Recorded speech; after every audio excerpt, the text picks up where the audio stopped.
नमस्कार, मी श्रुती संदीप वेद्रे. मी इयत्ता 9वी शिकते. माझ्या शाळेचे नाव पी.एच.डी. मुल्ला माध्यमिक विद्यालय कुर्डुंडा, तालुका संगमेश्वर, जिल्हा रत्नागिरी. विकसित भारत बुलढेशन अंतर्गत माझी आयडिया याप्रमाणे आहे. समृद्ध भारत हा माझा प्राथमिक विषय आहे आणि उपविषय स्वास्थ्य आणि कल्याण हा आहे. मी समाजात एक समस्या पाहिली आहे की ज्यामुळे व्यक्तीला त्रास होतो, त्याला वेदना असह्य होते. ती समस्या म्हणजे किडनी स्टोनची. या समस्येचे कारण जास्त क्षारयुक्त पाणी प्यायल्यामुळे देखील होऊ शकते. पाण्यात क्षाराचे प्रमाण जास्त आहे की कमी हे आपण या प्रयोगाद्वारे पाहू शकतो आणि हे आपण घरी देखील करू शकतो. चला तर आपण या प्रयोगाला सुरुवात करू. हे प्यायचे पाणी, हा काचेचा ग्लास, हा चमचा, हा साबण आणि ही किसणी. सर्वप्रथम आपण हे पाणी या ग्लासामध्ये ओतून घेऊया. हे पाणी या ग्लासामध्ये अर्ध भरून घेऊ. त्यानंतर हा साबण ह्याच्यामध्ये टाकून घेऊ.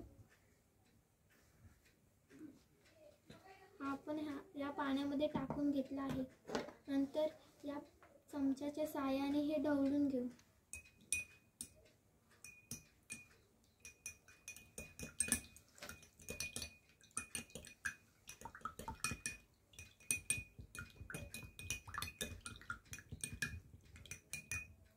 जर या पाण्याला फेस आला तर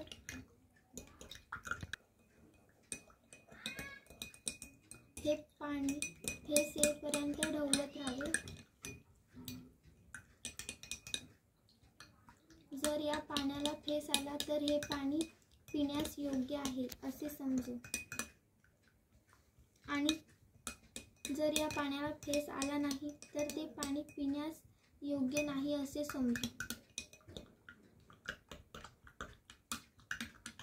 हे ढवळून घ्यायचं.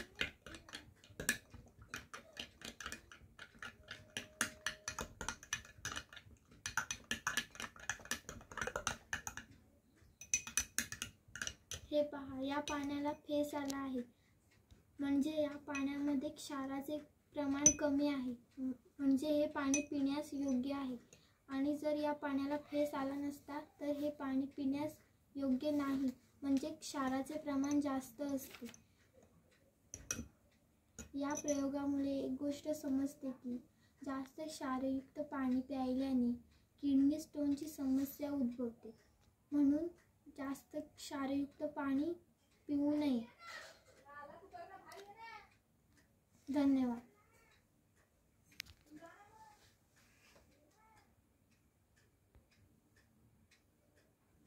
किती झालं?